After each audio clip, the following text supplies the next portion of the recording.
윤리적인 어떤 삶으로 우리 자신이 변화되지 않습니다. 윤리적인 삶이라는 것은 어떻게 해야 바르게 행한다, 어떻게 살아야 한다, 그런 가르침이 우리를 변화시킨다면 아마 하나님께서는 도덕적인 사람을 기뻐하셨을 것입니다. 도덕적인 사람이라는 것은 우리가 과거에 어떤 우리 조선이나 고려시대에 보면 충신들이라고 말하는 사람들, 또 우리 동네에서 일했던 분으로 유명한 이순신 장군 같은 사람들, 정말로 국민과 백성을 위해서 나라를 위해 살았던 사람들, 그런 도덕적 윤리적인 삶이 하나님을 기쁘게 했을 것입니다만은 그러한 도덕적 윤리적인 삶이 하나님을 기쁘게 하는 것은 결코 아닙니다. 그래서 우리가 이렇게 섬겨야 된다, 이렇게 살아야 된다 하는 설교를 여러분이 들으러 오신 건 아닐 겁니다. 사실은 근원적인 것은 우리의 마음의 변화가 일어나야 삶의 변화가 일어나고, 실제로 우리의 삶 속에서 우리 주 예수님의 이름으로 오신, 예수님을 믿는 사람들에게 오신 성령 하나님의 역사하심이 증가되고 많아져야지만이 우리가 신자로서 삶이 사라지는 것이 가능합니다. 그래서 성령 하나님의 역사하심과 운행하심이 어떻게 할 때 많아지느냐 하는 겁니다. 우리 자신이 마음에서 하나님과 멀어지고 떠나가면 성령 하나님의 역사하심은 사라져갈 수밖에 없지요. 그래서 예전에 한 1990년이나 80년대나 70년대 한국 교회의 상황하고 지금 우리가 이제 2010년대를 살아나가고 있는 우리의 상황은 성령 하나님의 역사하심에 있어서는 현저하게 상황들이 많이 다릅니다. 좀 어려운 이야기를 제가 하자면은 성령의 은사가 있고 기름 부음이 있습니다. 은사가 있고 기름 부음이 있어요. 기름 부음이라는 것에는 몇 가지 정의를 내릴 수 있고 몇 가지 뜻을 가지고 있어요. 기름 부음이.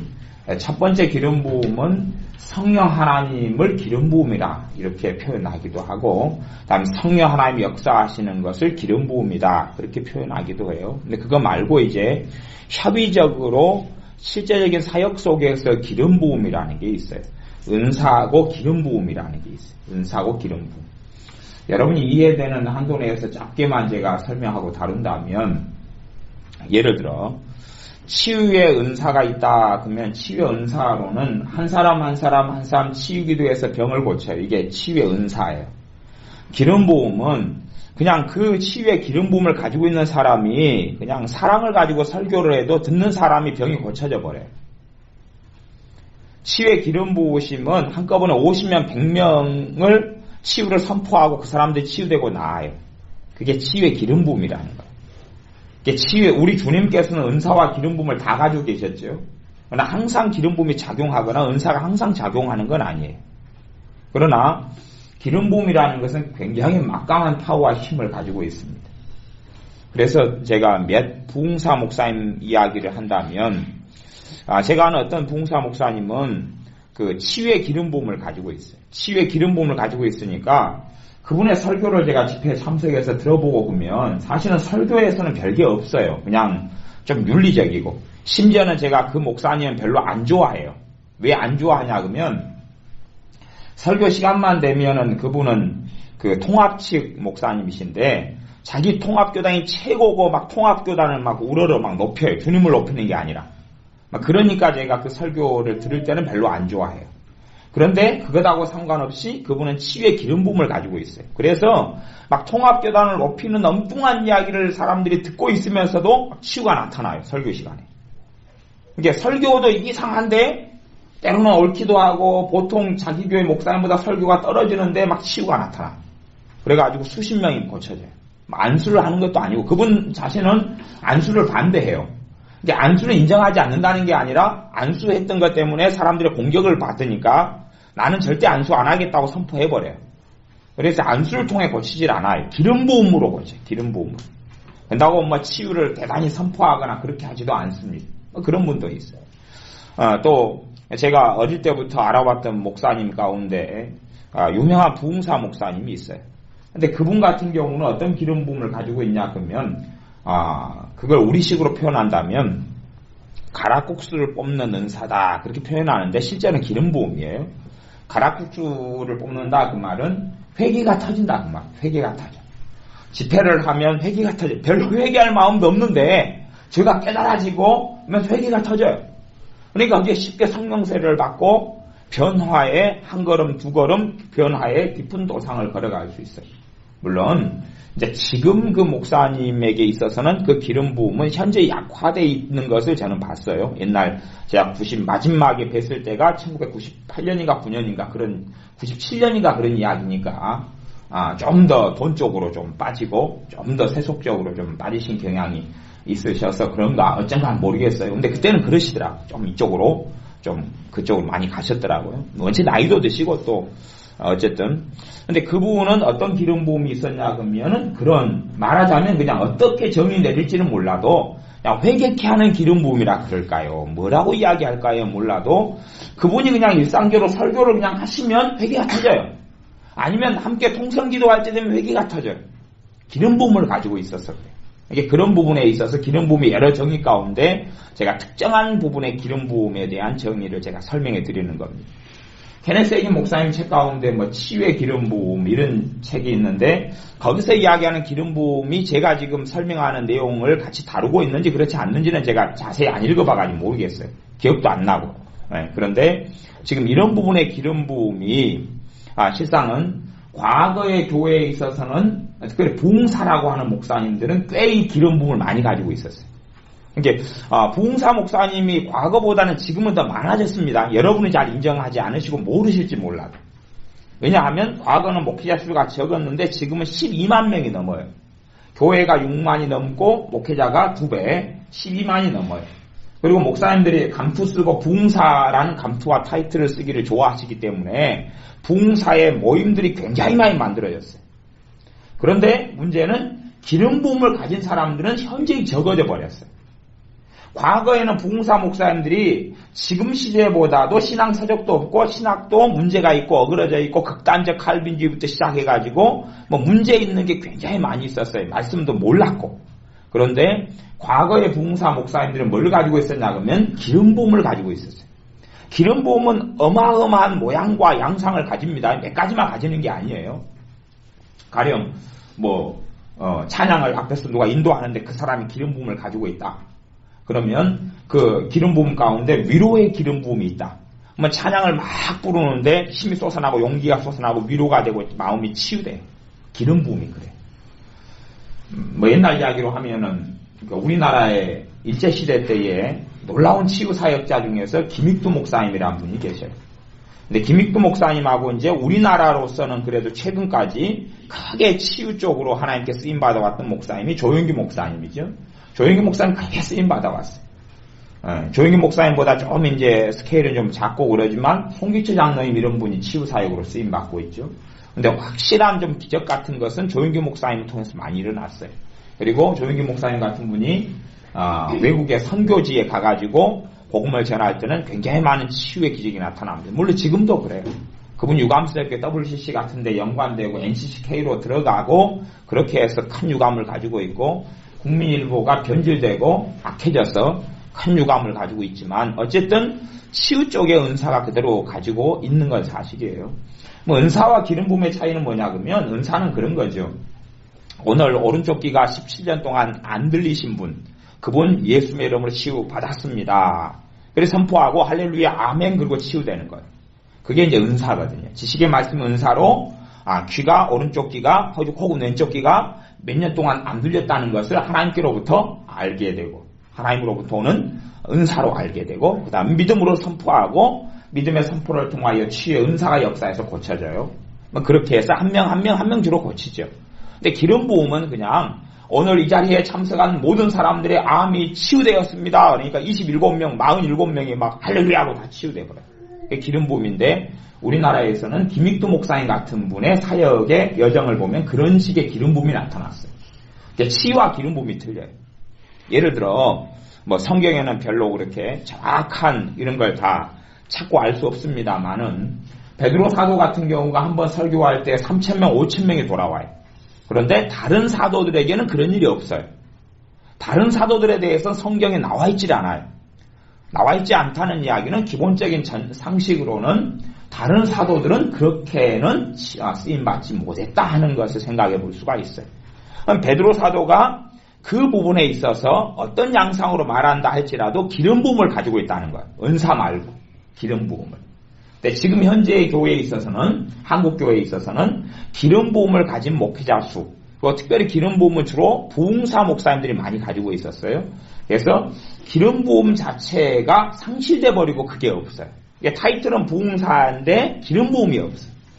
과거에 어떤 부흥사 목사님들을 만나면 85년이다 그러면 제가 그때 부흥 집회에 참석하거나 87년이나 86년이나 참석해 보면 그분들은 그냥 돈 이야기해요. 솔직히 내용이 요상무례합니다. 그냥 건축 이야기해요. 건축 이야기하고 돈 이야기하고 간증 이야기하고 막 이야기하는데 그가 가지고 있는 기름 부음이 역사를 해요. 그러면서 각 사람 안에 심령이 터치되고 그들이 주님을 만나요. 그들이 전하는 내용이 얼마나 옳았느냐, 얼마나 틀렸느냐, 얼마나 말씀적이냐하고 별로 상관없을 때가 굉장히 많았어요. 무엇을 가지고 있냐 그러면 기름 부음을 가지고 있었어요. 근데 지금 현대 교회 2010년대를 살아나가는 우리들에 있어서 한국 교회적으로는 사실은 그 기름 부음은 거의 없어요. 은사는 이제 짜질구리하게 은사는 약한 은사들은 조금씩 받는 경향은 있는데 실제로 기름 부음을 가지고 있는 사람들은 거의 드물다 그 말이에요. 이게 사실은 우리들이 하나님 앞에 살아나갈 때에 언젠가는 구하고 추구해야 될 것이 뭐냐면 그 기름 부음이에요. 그 기름 부음인데 그 기름 부음을 받을 때에만이 사실은 우리가 좀 더 하나님께서 우리를 마음대로, 물론 기름 부음을 받는다 해서 기름 부음을 내 뜻대로 좌지우지할 수 있는 건 아니에요. 내가 병 고치는 은사를 받았으니까 그렇다 해서 내가 병을 마음대로 모든 사람을, 병든 사람을 고칠 수 있는 건 아니잖아요. 그런 문제는 은사가 내가 받았지만 실상은 내 마음대로 쓸 수 없는 게 은사예요. 방언 은사 하나 빼놓고는, 그거 하나 빼놓고는 그러지. 그러지만 은사로 역사하시는 하나님께서는 실제로는 기름 부음으로 역사하기를 더 원하세요. 그래서 여러분이 이해하지 못하고 좀 어려운 개념 가운데 제가 기름 부음을 설명했어요. 그래서 지금 현재 교회가 기름 부음이 현재 약하기 때문에 실상은 유익을 얻고 그를 통하여서 우리가 새로워지는 좋은 길과 루트들이 많이 사라져버린 문제들이 됩니다. 그러니까 사람들이 지식을 추구하고 사람들이 주님을 추구하지 않고 사람들이 사람의 영광을 추구하지 하나님의 영광을 추구하지 않고 사람들이 돈의 마음을 쏠리고 복지의 마음을 쏠리니까 뭐가 사라지냐 그러면 기름 부음이 사라져요. 기름 부음은 성령님으로부터 오는 거거든요. 근데 그게 사라져요. 그게 점점 사라져요. 기름 부음이 임하면 멍에를 깨트려 버리는데 그게 사라져 버려요. 귀신을 쫓아내도 한 명 쫓아내도 다 안 나갈 수도 있고 좀 나갈 수도 있고 엎치락뒤치락 하는데 그건 은사고, 기름 부음은 단체 축사가 가능해요. 물론 단체로 귀신을 쫓아낸다 해서 다 떠나가느냐 그렇지 않느냐보다는 그래도 훨씬 더 많은 열매를 거둔다 그 말이에요. 그냥 꽃갱이로 밭을 이렇게 호미로 밭을 파는 것하고 아니면 컴바인이나 트랙터나 경운기로 밭을 파는 차이를 가지는 것이 은사와 기름 부음 정도의 차이가 되어집니다. 이제 우리의 삶 속에서 성령 하나님이 은사로 때론 더 나아가서 기름 부음으로 역사하셔야 돼요. 역사하셔야 되는데 실상 기름 부음은 성경에 대한 지식이 더 많아지고 기독교인 수가 어쨌든 뻥튀기가 좀 되어 있지만 1200만이라고 하는 숫자가 됐는데 기름 부음은 현재 약화되어 버렸어요. 옛날에 100만일 때보다 지금이 훨씬 더 없어요. 훨씬 더 없어요. 그렇다는 이야기는 어쨌든 전반적인 예수님을 믿는 사람들의 마음이 하나님에게서 더 많이 떠났다는 것을 알 수가 있어요. 과거의 기도원들을 가면은 거기에서는 밤새 차려하거나 기도하거나 순수하게, 때로는 돈 문제 때문에 사업 때문에 그러지만 차려하고 기도하면서 막 엎드리는 그 성령 하나님의 도우심과 역사가 있었어요. 근데 지금의 기도원들은 가면 그런 게 사장되고 그런 게 없어요. 그렇게 기도하면서 밤새워 차려를 하려 그래도 잘 안 됐어요. 이게 저 같은 경우는 청년 시절에 차려 기도를 좀 했습니다. 좀 했는데 그때는 내가 내 의지력으로 내 마음으로 차려 기도를 했다고 생각했어요. 차려 기도를 종종 했어요. 밤새워서 기도를 했다 그 말이에요. 밤새워서 기도를 했어요. 그런데 그때하고 동일한 마음으로 지금 제가 차려기도를 하려고 하면 차려기도가 안 돼요. 차려기도가 안 돼요. 그때하고 지금하고 따지면 제 개인적으로는 지금이 더 믿음이 좋아졌다 그렇게 말할 수 있다고 가정한다면 지금이 더 잘 돼야 되는데 지금은 차려기도 하려고 하면 안 돼요. 그러니까 철야 기도를 실제로 제가 밤새워서 기도를 안 한 지가 10년이 넘어버려요. 밤새워서 그냥 막 6시간, 7시간 날밤 새는지 모르게 아침에 꺾여 그래가지고 어이구 날 샜네. 그리고 기도를 끝내는 그것이 못한 지가 안 했다 못했다 그렇게 표현하는데 10년이 넘어요. 근데 과거에는 그냥 가서 철야 밤새워서 기도하려고 기도원에 산에 올라가는 건 아닌데 산에 있는 기도원에 가가지고 좀 기도하면 그냥 밤새게 돼요. 밤새워서 기도하게 돼요. 이상한 일이 아니에요. 아침에 먼 동이 트는 걸 보면서 산에서 기도를 마치고 내려왔어요. 그게 자주 있었는데 왜 그게 가능했냐 그러면 그때는 실제로 사람들이 어떻게 느끼든지 간에 성령 하나님의 현저하게 강하게 역사하시는 것이 한국 교회나 각 지역이나 이 대한민국 땅에 많이 있었어요. 지금은 이제 별로 없어요. 그 첫 번째 원인이 뭐냐 그러면 첫 번째 원인은 믿음의 부재입니다. 믿음의 부재. 믿음이 뭔지를 모르는 시대가 되어버렸어요. 이게 제가 믿음을 가리키는 것은 굉장히 어려워요. 왜 어렵냐 그러면 믿음이 뭔지를 모르니까. 믿음이 뭔지를 모르는 사람이 믿음이 제대로 있겠어요 없겠어요?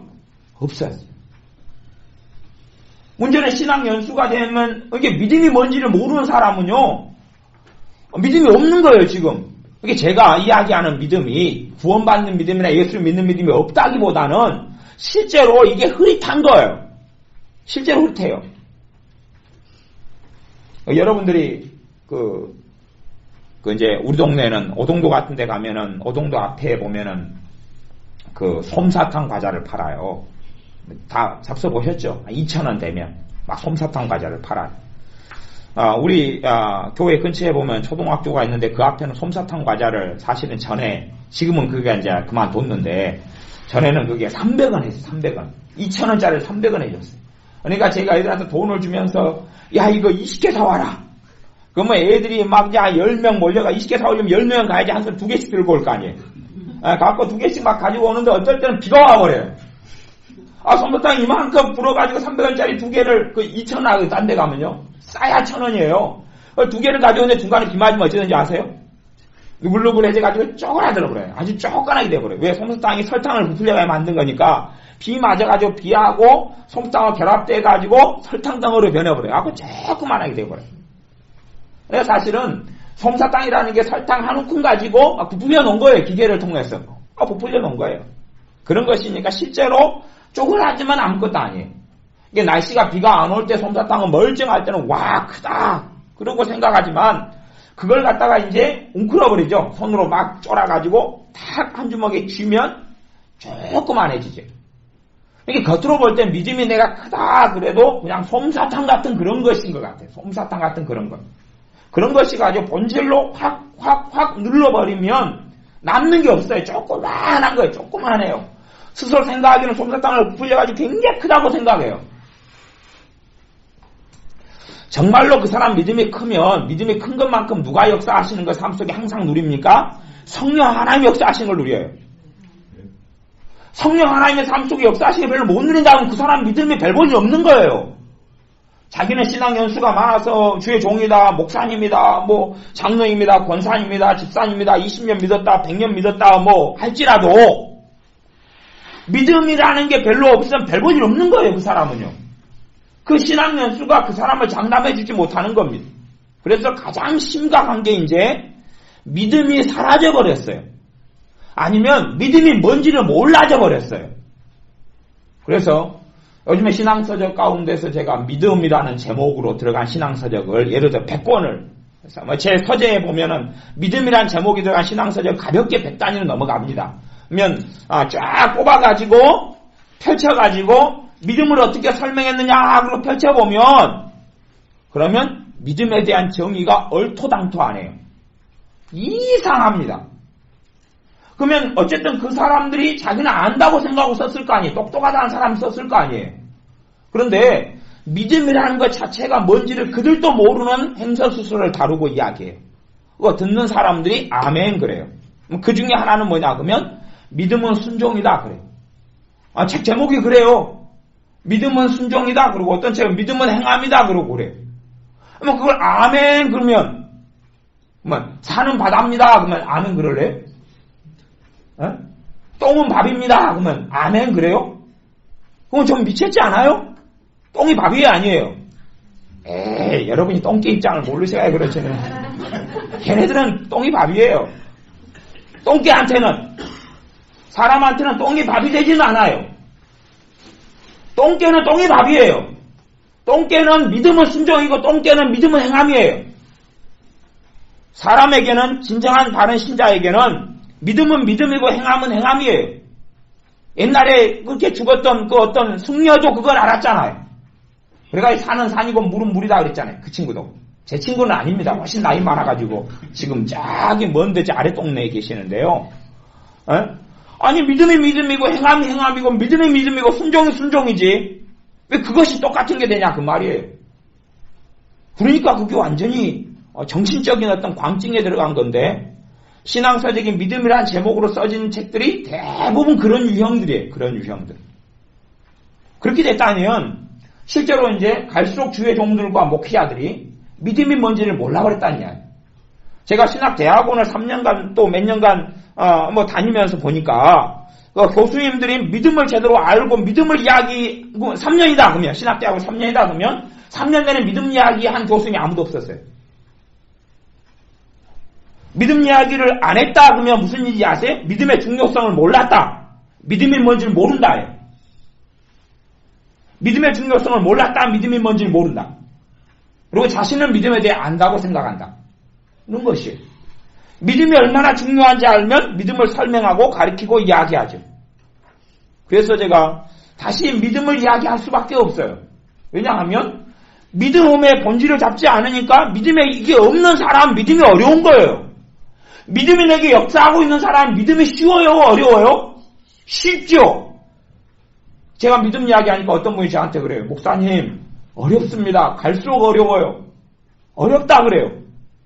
그건 무슨 이야기를 본인이 시인하고 계시는 거예요? 믿음이 뭔지를 모른다는 이야기를 하고 계시는 거예요. 다시 나아가면 그분의 삶 속에 하나님의 도우심과 역사하심을 거의 누리지 못한다는 것을 증거하고 있는 거예요. 그럼 그분은 뒤쪽에서 그걸 하고 있는 거예요. 나는 예수님 믿는데 내 삶이 왜 이리 고단하고 힘든지 모르겠습니다. 그러고 있는 거예요. 아니 성령 하나님이 예수 믿는 사람이 임하셨으면 삶의 고단한 짐을 짊어지고 우리가 당연히 걸어가는 일들이 많지요. 왜? 자기 십자가를 지고 가야 되니까. 그러나 나만 홀로 두시는 삶이 그리스도인의 삶이 아니라니까요. 성령 하나님께서 함께 하시며 짐을 짊어지시는 주님께서 함께 하시는 삶이 그리스도인의 삶이에요. 근데 왜 힘들어 죽을 것 같냐 그 말이에요. 성령 하나님이 역사하지 않으니까 그러죠. 성령 하나님이 역사하지 왜 역사하지 않느냐는 거예요. 거기에서 사람들은 어떤 식의 답을 찾아내냐 그러면 내가 못됐으니까, 내가 죄가 많으니까, 내가 완전히 거룩하게 되지 않았으니까, 내가 아직도 짓는 죄들이 남아있으니까, 아직도 습관적인 죄들이 남아있으니까 성령 역사하지 않는다고 신앙서적에 써놔요. 그게 거짓말이거든요. 그게 참말이라면 사마리아 성이 빌립 14임의 전도를 통해서 예수님을 믿은 다음에 베드로와 요한 사도가 와서 성령이 임하기를 기도하니까 기도한 사람이 다 성령이 임했잖아요. 그러면 그렇게 되면 돼요? 안 돼요? 안 되는 것이에요. 왜 안 되냐 그러면 인자 예수님 믿은 지 하루 이틀 3일밖에 안 된 사람들이 뭐가 거룩하게 되고 뭐가 성화되고 뭐가 달라졌겠냐 그 말이에요. 안 그렇거든요. 아니면 베드로 사도가 고넬료 가정에 성령의 인도하신 명령을 따라 순종해서 가가지고 복음을 전하는데 복음을 전하는 중간에 고넬료가 자기 친척 가족 아는 사람들 다 불러가지고 베드로 사도를 통하여 들리는 주 예수님의 복음을 듣게 했어요. 설교를 좀 하는 중간에 그냥 성령이 다 임해버렸어요. 성경에 나와 있습니다. 각 사람에게 다 임했다고 나와 있어요. 어머 그 사람들이 예수님도 모르고 앉아있는 사람들이 뭘 거룩했겠냐 그 말이에요. 거룩했겠어요? 지금 시대 여러분이 나이가 드신 분들은 그래도 한 70년대 막 이 정도 사시던 분들은 70년대 우상숭배가 얼마나 심했는가를 아실 거예요. 물론 이제 서울 동네에서 사시는 분 잘 모를지 몰라요. 그러면 지방에서 사시는 분들은 우리 동네만 해도 일을 정월 대보름 되면 조금 더 돌아오겠네요. 그러면 이제 매구를 치고 다녀요. 매구를 치고 다니면서 집집마다 복을 빌러 다니고 집집마다 상을 차려놓고 그래가지고 초 올리고 어떨 때는 또 그 쌀을 갖다가 밥그릇에다 놓고 거기에다가 또 초를 꽂아놓기도 하고 거기에 돈을 꽂아놓기도 해요. 돈 꽂아놓을 때는 참 탐나더라고요. 사람이 없을 때. 사실은 제가 어떤 도덕질을 한번 했냐 그러면은 뭐 한 번이 아니라 여러 번 했는데요. 그 중에 하나는 아버지가 돌아가셔가지고 아버지 이 친구들이 자기 어떤 거기에서 제사상을 차려놨더라고요. 근데 거기다 돈을 꽂아놨대요. 갖고 철없는 마음에 초등학교 돌아가셨으니까 그 돈은 내가 호주머니에 넣었죠. 아버지는 이제 갈 때 가보셨는데 내가 챙겨야지 아들이 챙겨야지 누가 챙깁니까? 그래서 그 돈 꼽아놨길래 내가 그걸 챙겼죠. 그 돈 꼽아놓고 지들이 가져갈 거 아니에요. 내가 가져와야지. 오상숭배가 횡행했어요. 아주 많았어요. 저희 집에서는 저희 집 사는 동네에서 한 5분만 10분만 걸어 내려오면 무당 집들이 수십 개였어요. 완전히 골목 자체가 다 무당 동네였어요. 그러니까 얼마나 잘 볼지 몰라요. 사실은 옛날 이야기, 핵해 먹은 이야기 또 꺼냅니다만은, 제가 어릴 때 되면 우리 원장님도 그때 예수님 안 믿었을 때는 매구침이 합류해가지고 속옷 치고 다니셨어요. 머리에다가 그거 있잖아요. 쓰고. 꽃갈모자 쓰고 막 그걸 치고 다니는 기억이 제 기억에가 있어요. 왜 그거 안 하면 개원으로 그거 안 하면 벌금을 내야 되거든요. 벌금을 안 내려고 거기에 다 우상숭배 동참했어요. 우리 동네는 뭐가 있었냐면 제당이 있었어요. 제당이 있어야 거기서 심심하면 뭘 했냐 그러면 제사를 지냈어요. 마을 전체가 마을의 이름으로 제사를 지냈어요. 그럼 제당이 있었어요. 큰 이런 팽나무가 여러 군데 있고 거기에 어마어마한 큰 팽나무예요. 지금은 이제 잘라버리고 썰어버리고 다 없어져 버렸는데 거기에 제당을 지어놓고 제당에다가는 이제 살락구해 놓고 시체도 갖다가 어쩔 때는 놓고 막 등등 하면서 제사 차려놓고 저녁 되면 엄청나고 무섭죠. 거기가 있었어요. 그러니까 얼마나 우상숭배가 많았는가를 알 수 있어요.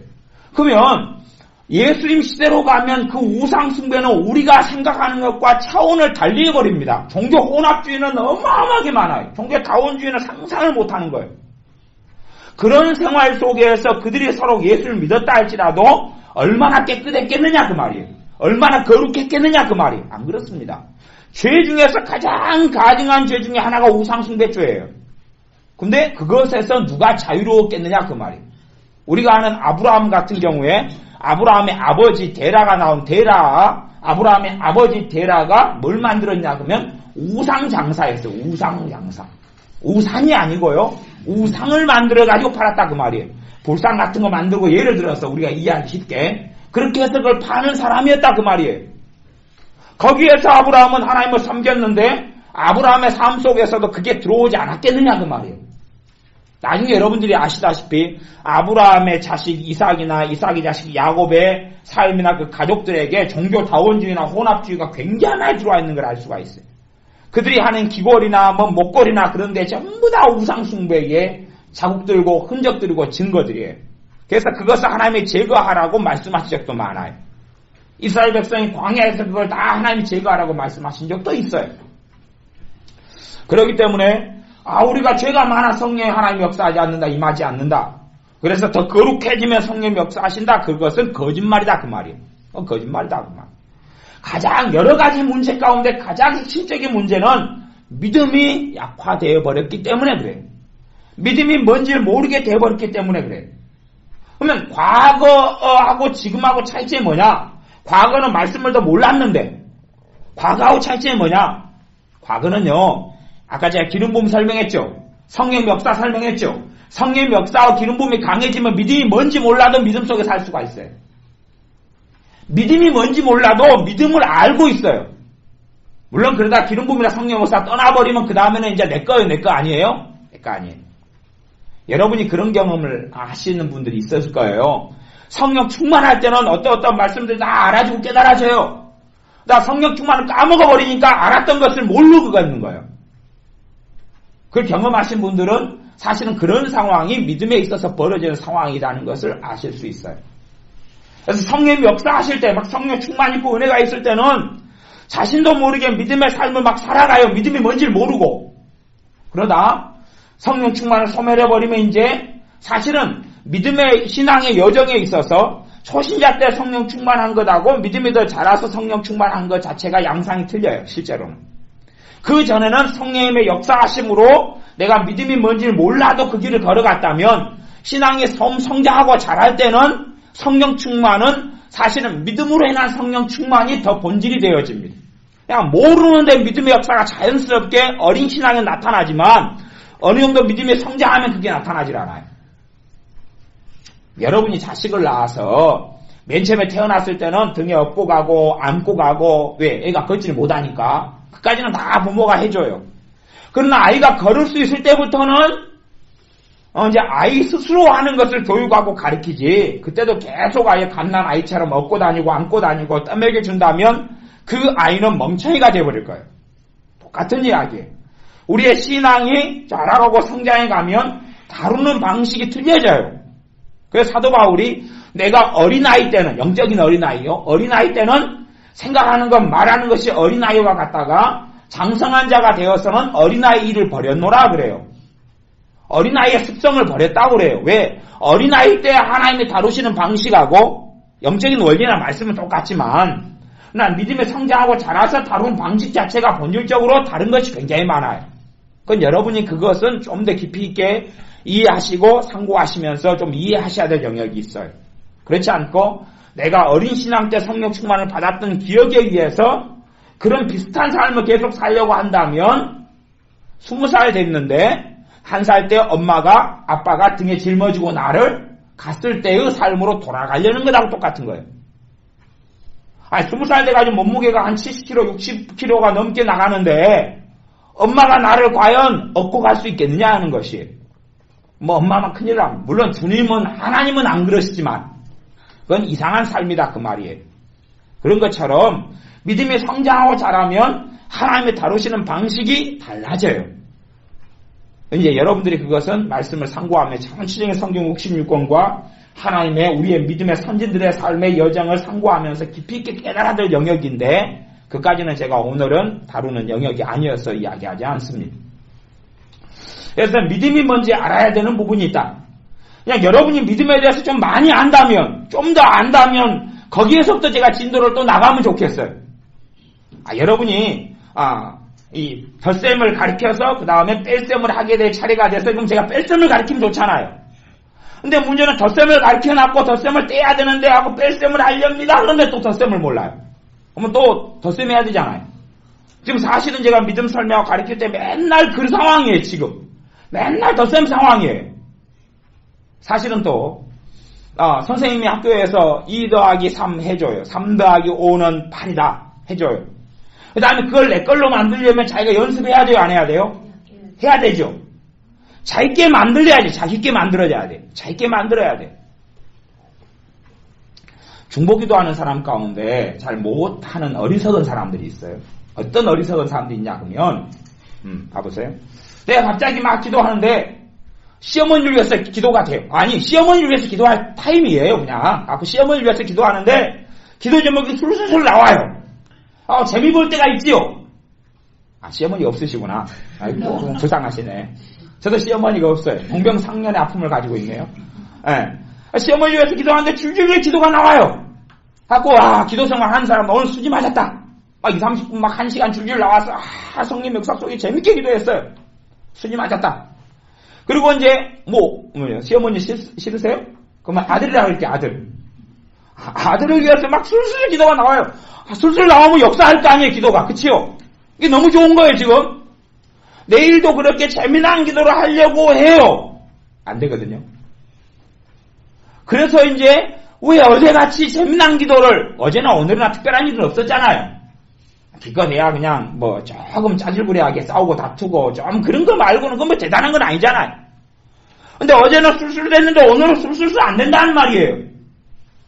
갖고 술술 하려고 애를 써서 안 되니까 이제 막걸리집에 한 잔 마시러 가실 수도 있죠. 안 되니까. 성령 역사 술술 기도가 안 나니까 술이나 마셔야 된다 그래가지고. 근데 거기에서 어떤 실수가 있냐 그러면 어제 성령님께서 술술술 역사하게 하시며 나를 도와주시어가 인도하신 그 기도 제목을 가지고 하면 되는 거거든요. 근데 어제 성령님이 나를 역사하시고 술술하게 했던 것을 나는 잡아놓지 않아요. 누구 걸로요? 내 걸로. 그리고 어제 했던 걸로 계속 해달라는 거예요. 엄마가 내 손을 잡고 젓가락질을 잘 못하니까 때 매겨가지고 줬어요. 이제 너무 편하게 젓가락질 했죠. 내가 콩자반을 집어서 젓가락으로 먹으려면 힘들었는데 엄마가 내 손가락을 잡고 젓가락질 해가지고 입에다 콩자반을 집어넣어줬으니까 너무 편하게 젓가락질 했어요.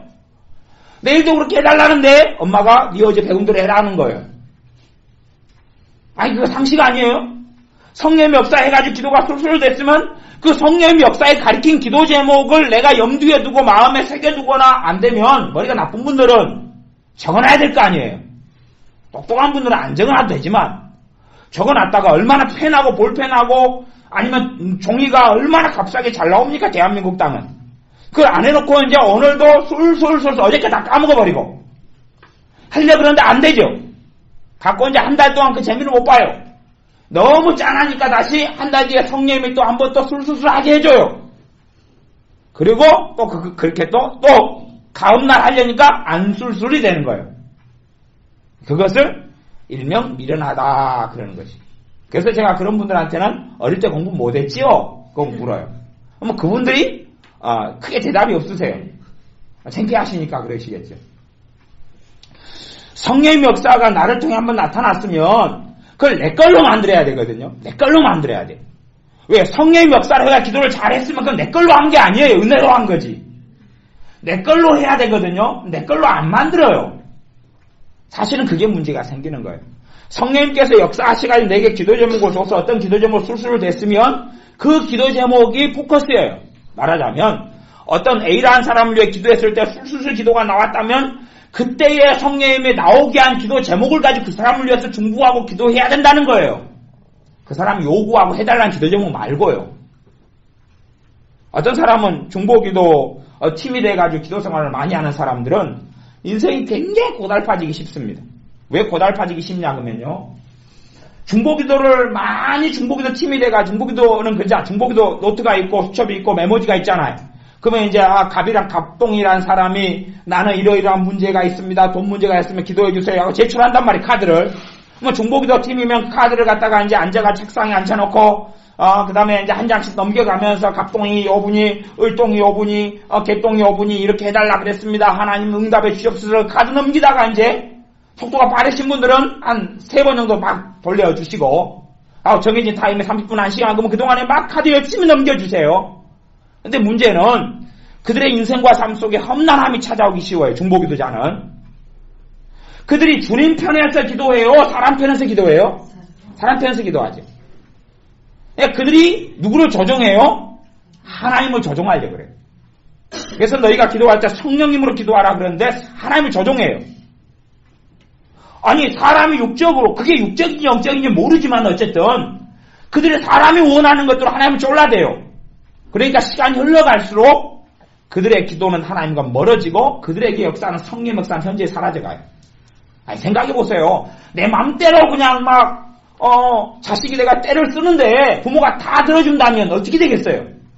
이마트 가서 홈플러스 가서 막 그냥 자빠져가지고 인형 사달라고 졸라대고 초콜릿 사달라고 졸라대고 막 발광을 하면 도대체 그런 걸 다 들어주면 자식은 나중에 어찌 되겠느냐 그 말이에요. 잘못된 길로 걸어갈 때는 성령의 역사가 점점점 없어지는 걸로 말씀하시는 거거든요. 그러면 내가 잘못하고 있구나를 알아야 되죠. 그러니까 그 사람이 적어준 기도 제목을 가지고 기도하는 건 잘못이 아니에요. 근데 그걸 가지고 기도를 2번, 3번 해보다 보면 그게 주님의 요구하고 주님이 그 사람을 위해서 기도하라는 요구하고 그 사람이 주님께 기도하는 요구가 맞아떨어지면 성령님이 도와주실 거 아니에요. 그렇죠? 안 맞아떨어지면 안 도와주실 거 아니에요. 그러면 2번 기도하다가 안 맞아떨어지면 그 사람이 요구한 기도 제목을 버려야 되거든요. 내려놓아야 된단 말이에요. 그 다음에 그를 위한 주님이 준 기도 제목을 가지고 해야 돼요. 주님이 준 기도 제목은 어렵지 않습니다. 특별한 걸 받아야 되는 게 아니에요. 말하자면 그의 영적인 삶을 위해서 기도해주면 돼요. 그가 주님 앞에 바로 서고 주님을 닮아가고 예를 들어 주님을 영화롭게 하고 그의 인생과 삶 속에서 주님의 말씀 위에 굳건하게 서게 해달라는 그런 영적인 삶을 위해 기도해주면 그 성경 그대로기 때문에 성령의 역사하셔요. 별 문제가 없어요. 그를 위한 바르게 기도하는 것이 어렵지 않아요. 왜? 그의 나라와 그의 의를 구하면 되니까 그를 위한. 그런데 그를 위해 육체인 걸 기도하는데 성령님이 거기에 같이 동조하시고 같이 인도해 가실 때가 있어요. 그럼 그게 정말 그에게 필요하다는 이야기거든요. 10명의 기도 카드를 가지고 기도해보면 10명 가운데 1명 정도는 그 사람이 내놓은 기도 제목하고 하나님이 정말 그를 위해 들어주시고자 하는 기도 제목이 맞을 경우가 있어요. 근데 대다수는 맞지 않아요. 맞지 않는 건데 억지로 그냥 자기가 해나가면 그 시간 동안은 자기가 주인이에요. 인생과 삶에. 자기가 주인인 시간이니까 죄가 많아지죠. 그것도 죄가 그냥 내가 어디 깡패 돼가지고 돈을 뺏트는 것하고 하나님을 내가 마음대로 좌지우지하려고 목살 잡고 흔드는 것하고 도대체 죄가 어느 게 크냐 그럴 때에 여러분이 연구를 해보셔요. 뭐가 클런지. 아빠 목살 잡고 흔드는 게 낫냐? 아니면 내 친구 목살 잡고 흔드는 게 낫냐? 물론 하나님께서 우리에게 목살 잡으셔서 흔들릴 분은 아니지만 제가 비유하자면 그렇다 그런 말이에요. 그래서 중보기도로 그런 스타일의 중보기도를 많이 하는 사람들은 영적으로 아니면 인생적으로 삶적으로 경제적으로나 험난한 삶을 살아갑니다. 근데 그 사람들은 그것이 이유 중에 중요한 이유라는 걸 발견하지 못하죠. 왜냐하면 자기는 하나님의 일을 했거든요. 자기는 사람을 사랑했거든요. 그래서 사람을 기쁘게 하는 삶을 살았거든요. 그래서 주님께서는 사도 바울을 통해서 내가 사람을 기쁘게 하랴 하나님을 기쁘게 하랴 내가 사람을 기쁘게 하려 하였다면 하나님의 종이 아니니라 라고 선포하는 것이죠. 그래서 바르게 기도할 때는 성령 역사하셔요. 그래서 우리가 확인할 수 있는 것이죠. 믿음에 대해서 내가 초딩 수준을 덧셈 수준을 넘어서면 뺄셈을 가지고 이야기할 수 있는데 뺄셈을 가지고 이야기하려고 했는데 덧셈을 좀 가르쳐놨으면 덧셈을 가지고 누구 걸로 만들어야 돼요? 내 거요. 아까 기도 제목을 성령님이 막 인도하시고 시켜줬으면 그 기도 제목을 누구 걸로 만들어야 돼요? 내 걸로 만들어야 돼. 기도 제목을 내 걸로 만들어야 돼요. 나를 위해서 막 기도하는데 성령의 역사가 술술술 될 때가 있잖아요. 그러면 내 기도 제목을 앞으로는 그걸 삼아야 된다는 이야기예요. 그렇지? 와 오늘은 수지 맞았네. 내일도 그랬으면 좋겠다. 그리고 다 까먹어버려야지. 그러면 하여튼 천사들하고 상담을 좀 나중에 하셔야 될 수 있어요. 그 친구들이 생각대로 약간 싸나울 수 있거든요. 그래서 그 세례 요한 아버지가 천사 때문에 어찌 됐어요? 소경이 됐잖아요. 좀 싸울 수 있다니까요. 여러분이 아셔야 돼요. 물론 결과는 그래도 좋은 쪽으로 흘러가지만 계시록은 또 그렇지 않습니다. 어쨌든 간에 그래서 믿음에 있어서 내가 알아가고 내 걸로 만들어 체화가 돼야 돼. 체화가 돼야 돼. 믿음의 뭔지를 경험하고 체험하고 체화가 돼야 돼. 그렇지 않으면 믿음을 통해 누가 역사하신다고요? 성령 하나님 역사하신다. 그게 가장 근본적인 것이에요. 너희가 성령을 받은 것은 듣고 믿음으로냐? 아니면 율법의 행위로냐? 갈라디아서 유명한 말씀, 반복되는 말씀이죠. 근데 이제 나는 믿음이 있다. 그런데 성령 역사를 안 해요.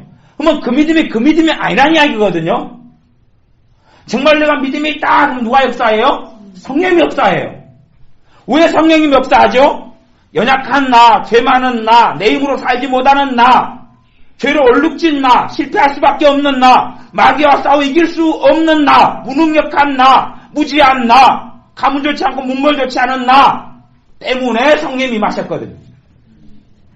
그러니 나를 도우시려고 임하셨거든요. 그래서 성령을 다른 말로 보혜사라 그러고 돕는 분이라 그러고 내가 떠나가는 것이 너에게도 유익하다 주님께서는 말씀하셨어요. 내가 떠나가면 너희에게 보혜사 성령님을 보내겠다 그랬어요. 근데 주님이 안 떠나가는 게 더 유익인 것 같아요. 교황처럼 그냥 주님께서 1년 되면 전 세계 학원 순례를 해주시면 좋을 것 같은데. 그래서 올해 2월 달은 주님 오시는 해 대한민국 땅에 예수님이 승천 안 하시고 세계를 계속 순례를 하시는 거예요. 그냥 2000년 동안 내내. 이번에는 이제 예수님이 이 서울에 오신다. 가서 이제 상암 경기장에 가서 가지고 집회 한번 하고, 주님이 바쁘시고 오스트레일리아로 또 그 다음에 또 가셔야 되고, 직접 주님께서 승천 안 하시고 이 땅에 계시면서 도우는 것보다 주님이 가시는 게 더 유익하다 그랬다 그 말이에요. 근데 실제로는 그걸 못 누린다면 내가 지금 믿음으로 살지 않는다는 이야기거든요. 믿음으로 살지 않는다는 이야기예요. 그래서 여러분들이 믿음의 실체를 경험하셔야 되고, 그 다음에 믿음에 있어서 여러분이 자라나가셔야 되고, 믿음의 삶을 사셔야 되고, 그것을 성령님이 대신해 주는 건 아니에요. 성령님이 어떨 때는 믿음이라는 게 뭔지를 좀 손에 잡힐 만큼은 도와주시고 깨닫게 해주는 부분이 있겠지만, 그 다음에는 내가 이제 붙잡아야 돼요. 내가 이제 붙잡아야 돼요. 저는 제가 우리 교회에서 설교할 때에 찬양 가지고 설교를 시리즈 설교를 했었습니다. 찬양 가지고 시리즈 설교를 했는데 찬송에 있어서 가장 중요한 것 중에 하나가 뭐냐면, 물론 찬송에 대해서 찬양에 대해서 막 정리를 사람들 많이 내립니다. 뭐 찬송가학, 뭐 신학교 가면 가르치고 또 뭐 반주자 아니냐 성가대 지휘자 되면 또 자기가 가지고 있는 뭐 찬송가학을 가르치고 막 별 사람들 다 있어요. 다 있는데 찬송이란 그렇게 단순하진 않습니다. 단순하지 않다는 게 어떤 어리석은 사람들은 찬송이나 찬양이라는 게 사람이 하나님께로만 올려보내는 거라고 생각해요. 시편이 그렇게 단순하면 시편 이해가 쉽죠. 시편은 그렇게 안 돼 있거든요. 올려보내는 기도도 있고 고백도 있고 혼잣말도 있고 내 영혼아 왜 이리 낙심하여 하는고 막 그러고, 아니면 대언도 있고 막 굉장히 많은 게 있어요. 사실은 찬송도 그 별의별 많은 기능들을 해요. 그 중에 하나 찬송 자체가 하나님께보다는 사실 우리에게 더 필요해요. 왜냐하면 찬송 자체가 하나님의 은혜의 통로가 되기 때문에 그래요. 찬송 자체가 하나님으로부터 오는 은혜의 통로가 되기 때문에 그래요. 아니, 죄 많고 어리석은 내가 도대체 무슨 찬양을 어떻게 아름다운 화음을 넣어서 올려드려 간데 하나님 영광 받으시냐 그 말이에요. 실제로는 내가 어떤 아름다운 찬송을 들려드려서 하나님 영광 받는 것보다는 더 근원적으로 우리가 순종하는 삶 속에 하나님 영광 받으신다고 그랬어요. 근원적으로 우리가 믿을 수 없는 상황 가운데 하나님을 더 믿고 하나님을 신뢰하고 주님을 따르는 삶에서 하나님 영광 받으시는 거지 어떤 아름다운 노래가락은 아니에요. 그러면 내가 드리는 찬양과 찬송에 있어서 우리 관점으로서 가장 큰 유익한 점 중에 하나가 뭐냐 그러면 믿음을 충분히 도울 수 있는 효과적인 통로이죠. 무기예요. 믿음을 도울 수 있는. 그래서 믿음을 연단하고 훈련하는 가장 좋은 소재 가운데 하나가 찬송이에요. 믿음을 연단하고 훈련할 수 있는 가장 좋은 소재 가운데 하나가 찬송이에요. 그래서 여러분들이 찬송 가운데 많이 좀 들어가셨으면 좋겠어요. 찬송 가운데 많이 들어가셨으면 좋겠어요. 물론 얼토당토하는 찬송들이 많이 있어요. 잘못하는 찬송들도 많이 있고 감정을 실어가지고 하는 찬송들도 많이 있고, 그런 이야기는 제가 또 눈이 또 해왔어요. 그러니까 핵심을 제대로 못 알면 막 복잡해져 버려요. 왜 복잡해지냐면 틀린 걸 정답으로 알고 막 썼는데 뭐가 정답이다 그러면 차라리 백지 상태에 쓰는 게 낫지, 뭔가를 갖다가 막 낙서를 잔뜩 한 다음에 뭔가를 쓰면 그 글자가 보여요 안 보여요? 막 헷갈려 버릴 거 아니에요.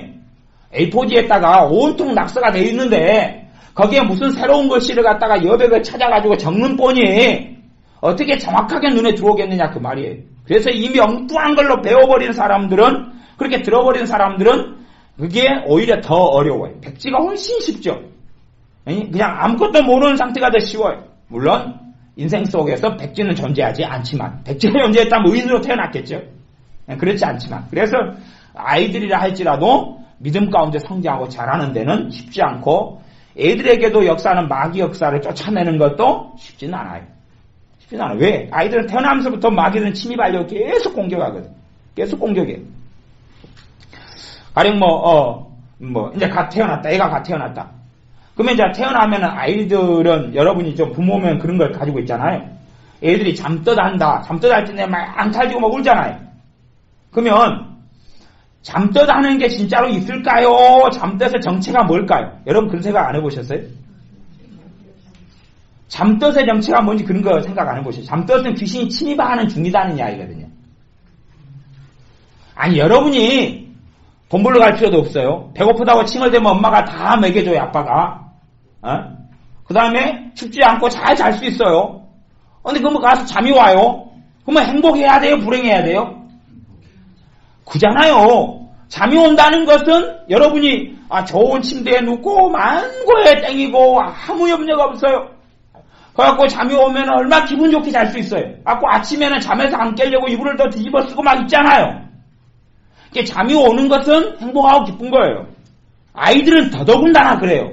아이들이 걱정하라 그래도 얘가 걱정이 뭔지를 몰라버려요. 그러니까 복잡하죠. 걱정하라 그래도 걱정을 안 되니까. 근데 그런 아이가 잠이 온다 해서 막 칭얼대고 어떻게 한다. 그러니까 정상이라는 이야기, 비정상이라는 이야기예요? 비정상이라는 이야기거든요. 왜 비정상이에요? 귀신이 침입하는 중이니까 그런 거예요.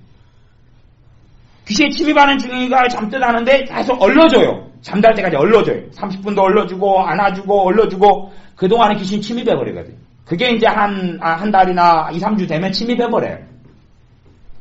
그래서 이제 부모를 데리고 놀 수 있어요. 그 아이를 통해서. 갓난아이를 통해서 부모를 데리고 놀아요.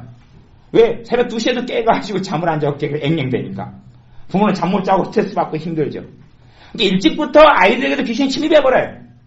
부모는 단지 아이만 다루지 영적으로 다루지를 않으니까 아이에게 뭐 10살이 됐는데도 이제 마주충만이에요. 만만한 게 아니에요. 그래서 백지는 사실은 없다 그런 이야기예요. 뭐 제가 이제 찬양이다 그러면은 찬양이 왜 좋냐 그러면 우리나라는 하나님께서 찬송가나 복음송가에 큰 복을 주신 나라가 이 우리나라 대한민국에 큰 복을 주셨어요. 그딴 이야기는 이 찬송가나 복음송가가 성경적으로 가장 첫째는 복음을 담고 있어요. 대부분의 찬송가와 복음송가와 복음을 담고 있어요. 물론 요즘에 이제 막 깽가리 치고 요즘에 막 춤추면서 무슨 가사인지도 모르고 에이에이에이에이 그리고 막 그냥 하는 뭐 그런 거하고는 틀리죠. 제가 옛날에 92년도에 그 복음송가를 들으면서 깜짝 놀랐어요. 92년도에 복음송가를 부르는데 갑자기 어떤 애가 부르는데 제 후임 군대에 있을 때 후임이 하나가 이제 들어왔는데 목사님 아들이 들어와가지고 교회에서 찬양이 들었는데 그 친구가 뭘 하면 찌기찌기 치면서 주님 나는 주님을 사랑해요. 92년도에 그래서 깜짝 놀랐어요. 지금은 이제 안 놀라죠. 주여 주님 사랑해요 막 그러면서 둥둥둥둥둥 막 그러는데 이게 뭐냐 지금 새로운 뭐 이상한 사입이나 이단이 나타나는 거 그랬어요. 근데 이제 그 친구의 말을 들어보고 사는 세상을 들어보니까 그것이 상식적이더라고요. 저는 그런 세계를 경험을 안 해가지고 막 신령한 세계 속에서 살다가 갑자기 막 락큰놀이 나오고 복음송가에 랩이 들어가고 그러니까 막 황당해버리더라고요. 근데 그런 어떤 양상은 별로 좋은 흐름이나 양상은 전혀 아니고요. 본시적으로 찬양에서 중심은 가락이 아니라 가사예요. 핵심은 가락이 아니라 가사예요. 그러니까 바른 찬양은 가사 중심으로 만들어져 있어요. 바른 찬양은 가사 중심으로 만들어져 있어요. 가락 중심, 가락이 나를 홀린다 그러면 주객을 전도한 거예요. 노숙자가 여러분 집에 들어와서 여러분을 쫓아내버리고 여러분 자녀를 쫓아내버리고 자기가 집주인처럼 산다 그러면 그건 큰일 날 일이죠. 그래서 찬송 가운데, 복음송가 가운데 가사와 가락이 있으면 주인은 가사예요. 가사가 주인되고 왕되지 않으면 그 복음송가나 찬송가는 문제가 있는 거예요. 문제가 있는 거예요.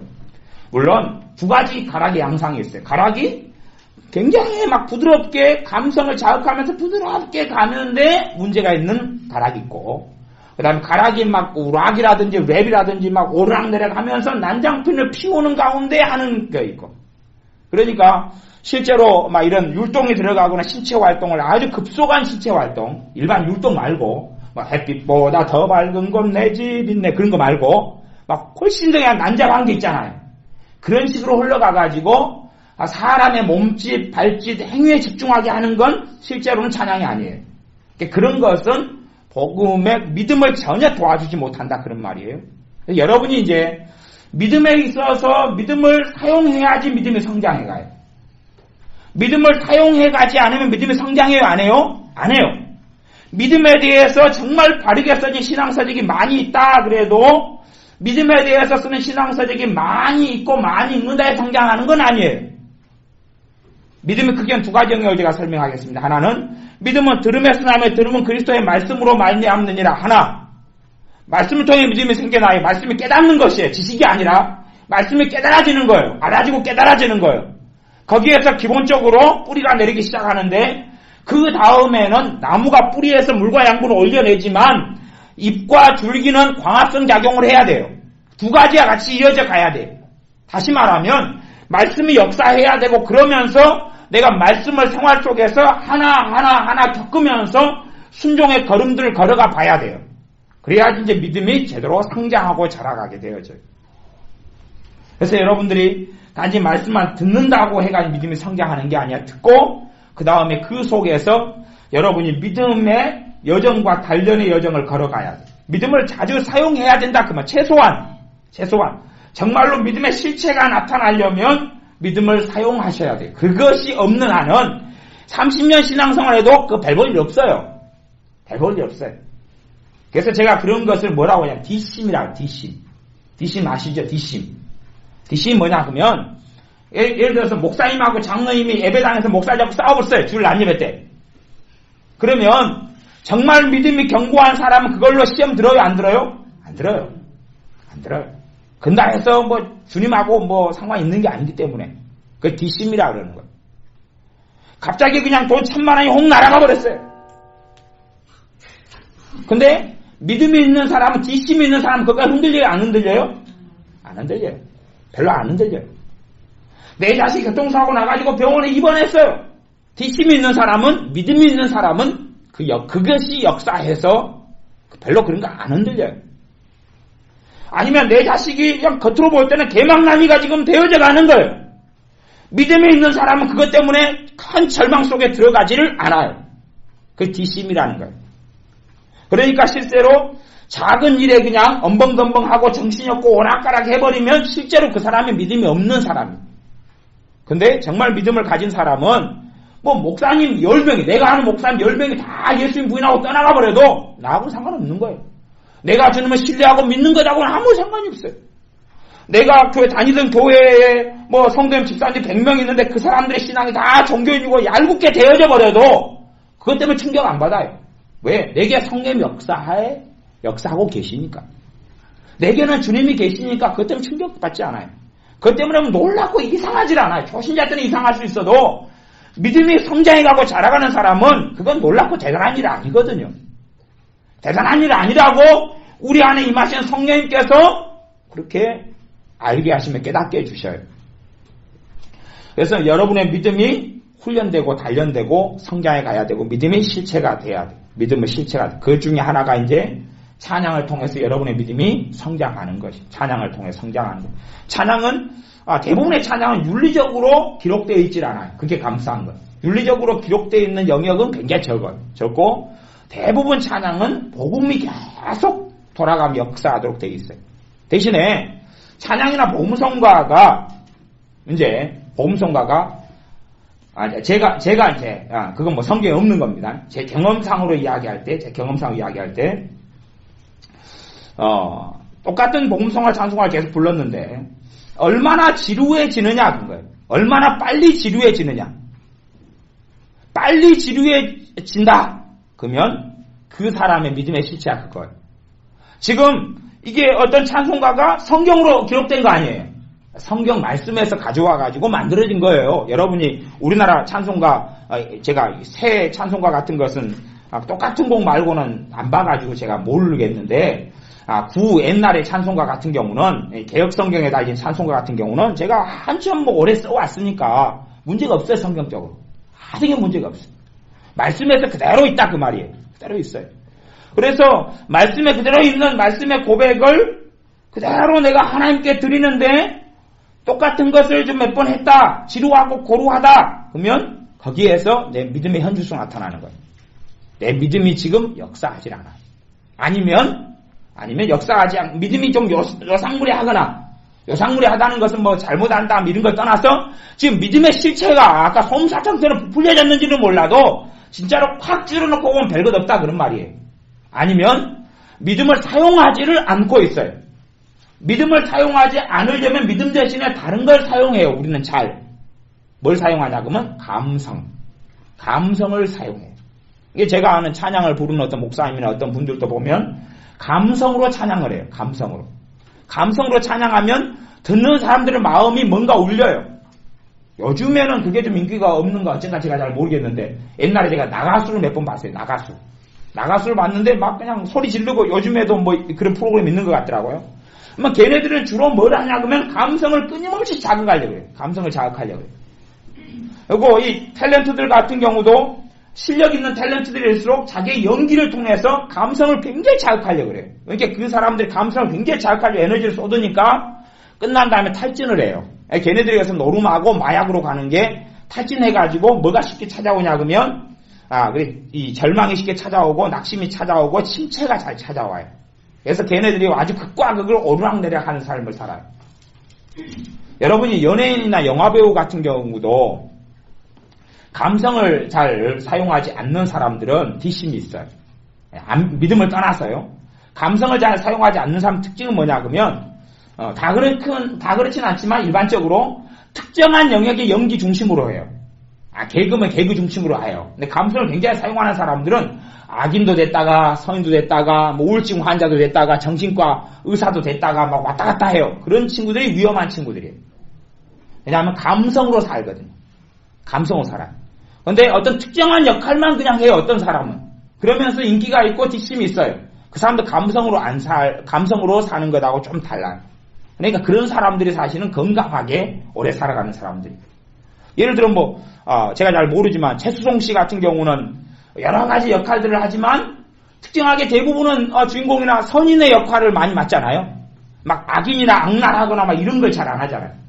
그러니까 자기의 양심과 자기하고 맞지를 않거든요. 코드가 안 맞으니까 안 하는 거예요. 그런데 이것이 양심이 없고 뭐가 없는 사람들은 악인이든 뭐든지 막 별 못된 것을 다 맡아가지고 해요. 막 무당도 맡아가지고 무당도. 전에 탤런트로서 그 목사님 되신 임모 목사님 첫판에 빨리 죽으시던데 죽으시는 이유가 있어요.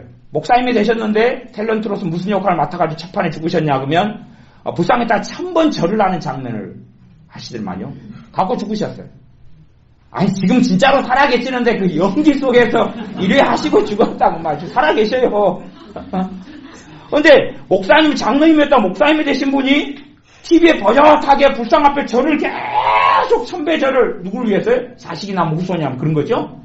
그런 걸 어떻게 해요? 양심이 있으면 그걸 해요? 안 해요? 아니 집사님이라도 양심이 꺼려질 텐데 돈 그 몇 푼 안 받고 말죠. 주인공도 아니고 차태하다가 죽으시던데. 그거 뭐라고 불상 앞에서 막 계속 1000번까지 이제 그 내용이 1000번인가 막 한다는 게 나와요. 1000번이가 더 넘든가 그래요. 근데 최소한은 막 몇 번은 잘하는 걸 보여주더라고. 1000번 한다는 걸 보여줘야 되니까. 제가 그 장면만 봤어요. TV는 줄기 안 보는데 그 장면을 봤어요. 저분 장로님 목사님 되셨는데 왜 저래 저분? 아주 그냥 고약한 거죠. 그러니까 우리의 삶 속에 믿음의 실체가 역사하지 않으면 성령님이 그걸 거부를 안 하는 거예요. 안 도와주셔요. 거부가 돼야 되거든요. 저게 아니에요 라고 거부가 돼야 되는데 그 역사를 안 하시는 거예요. 최소한의 양심도. 그래서 여러분이 찬양을 부를 때에 감성으로 부를 수가 있고 그러면 감성을 부르면 쉬 지치고 다운이 돼버려요. 감성을 부르시는 분들은. 그 다음에 믿음으로 부를 수가 있어요. 그러면 내가 치유도 제가 병 고치는 은사가 있다고 가정한다면 은사는 항상 작용하지는 않아요. 그냥 믿음은 항상 작용해요. 왜냐하면 하나님 말씀이 살아있으니까 그래요. 믿음은 항상 진리예요. 믿음을 내가 쓸 수 있다면 내가 믿음 가운데 있다면 성령님은 계속 역사하세요. 그래서 여러분이 찬송가에 있는 가사나 내용을 부르면서 그것을 자꾸 먹으셔야 돼요. 가사와 내용을 자꾸 먹으셔야 돼요. 자꾸 먹으셔야 돼요. 그러면 봐보세요. 여러분이 어떤 찬양을 부르는데 그냥 감성 말고 여러분이 그래도 좀 사실 유감스럽게도 성령님의 감동하고 좀 감성으로 막 자극하는 거라고 그걸 대부분 한국교회 신자들 구분을 잘 못하더라고요. 그래서 제가 똥 이야기를 많이 할 수밖에 없는 거예요. 똥이 된장인지 모르는 그 똥퍼온 할아버지 할머니 이야기를 많이 할 수밖에 없는 이유가 성령님의 감동인지 이게 그냥 자기 감정의 희열인지를 구분을 못하는 거예요. 그러면 마귀한테 주님이라고 그러죠. 그런 일이 벌어지죠. 도대체 무슨 일이 벌어지겠어요? 그거 끔찍하다니까요. 아니 성령님의 감동인지 아니면 감성의 자극인지를 구분하지 못하면 그걸 뭐라고 그럴까요? 그거 도대체. 차라리요 그냥 그 할머니가 건전하다니까요. 내과에 가서 김이 모락모락 나는 그냥 그걸 퍼와가지고서 여보 영감 내과에 갔더니 감사하게도 누가 된장을 놔뒀대. 끓여주니까 그 김이모락만 나오는데 막 그냥 아내가 콩나물이 위에 얹어져 있고, 그러잖아요. 누리끼리 하고. 그랬더니 영감이 그냥 안 그러고, 원샷에가 마신 다음에 냄새는 고약해도, 그래도 오래간만에 먹으니까 좋네. 한 그릇 더 주소. 그래가지고 난 마시는 차라리 그게 더 건강하다니까요. 그냥 그것은 그냥, 그래서 옛날에 그런 말 했을 때 똥도 약 된다. 잘 끓이면 병균은 다 죽고, 약 되겠죠. 사람이 다 영양분을 다 흡수한 다음에 그냥 응아를 하시는 게 아니거든요. 그게 영양분이 남았거든요. 그걸 다시 국을 끓인다는데 뭐. 무슨 대단한 문제 있어요? 뱃속에 있는 게 나왔는데. 근데 감성인지 믿음으로 인한 성령의 감동인지를 구분 못하면 이제 그거 완전히 그것은 그 할머니하고 할아버지보다 더 심각한 분들이에요. 그래서 여러분들이 말씀을 가지고 믿음 가운데 믿음이 없는 사람은 믿음이 모릅니다. 생겨난 다음에 아는 거죠. 사용하면서는 아는 거예요. 그럼 여러분이 그 찬양이나 복음송가 있는 가사들을 자꾸 잡수셔야 돼요. 자꾸 잡수셔야 돼요. 그리고 여러분이 약한 믿음이든 강한 믿음을 자꾸 이렇게 담고 실으셔야 돼요. 그때 누가 역사하세요? 성령이 역사하세요. 성령 충만을 받을 수 있는 가장 단순한 정답 중에 하나예요. 믿음으로 성령 충만이 오잖아요. 믿음이 있으려면 뭐가 역사해야 돼요? 말씀이요. 그럼 여러분한테 말씀을 통해서 성령께 받으십시오. 그러면 윤리적인 성경 읽기나 듣기 하는 사람은 또 윤리를 들어갑니다. 갖고 성경 보다가 참소되고 정죄되고, 성경 보다가 내가 잘못한 것을 잘못했다. 그리고 말씀 듣는 것은 좋지요. 근데 성경을 보면서 막 역사해버려요. 그건 좋은 건 아니죠. 성경을 보다가 내가 죄를 깨닫는 거 좋아요. 근데 거기는 성령이 역사하셔야 되거든요. 성령이 역사하셔야 죄를 깨닫는 것이면 죄에 대해서 자유케 되기 시작해요. 성령이 역사하시면 본래 그래요. 죄에 대해서 자유케 되어지시. 진리를 알지니 진리가 너를 자유케 하라 그랬잖아요. 말씀이 깨달아지고 알아져요. 죄에 대해서든지 의에 대해서든지 심판에 대해서든지 뭐에 대해서든지. 근데 뭔가를 막 깨달았다 생각하는데 막 중치가 막히고 그냥 서럽고 절망이 되고 하나님께 송구스럽고 회개하고 좀 다른 뭐 거시기한 거 있어요. 비슷한 모조품. 그래가지고 해서 막 그냥 답답해져요. 그러면 그 사람은 좀 이상한 것이에요. 그래서 뭐 정상적인 건 성경 읽을 때 성령 역사하셔야 돼요. 정상적인 건. 근데 성경 읽을 때도 무엇을 사용해야 돼요? 믿음으로 성경 읽기를 사용해야 되죠. 근데 사용하지 않으면 성경 읽을 때 성령님 역사하셔야 돼요. 성령님은 무엇을 역사하세요? 믿음으로요. 믿음으로 성경 읽기가 안 되면. 그래서 이제 여러분이 차라리 말씀 가운데 복음을 쫙 추려가지고 엑기스를 뽑아놓은 것이 찬양하고 복음송가다 그 말이에요. 그래서 찬양을 부르면서 감성으로 좀 불러가면 이제 많이 오래 못 불러요. 오래 못 불러요. 지쳐요. 낙담이 돼. 맨 처음에는 막 감정으로 부르면 나가서 한번 들으면 막 찡하잖아요. 감성 여러 번 들으면 골치 아파집니다, 이제.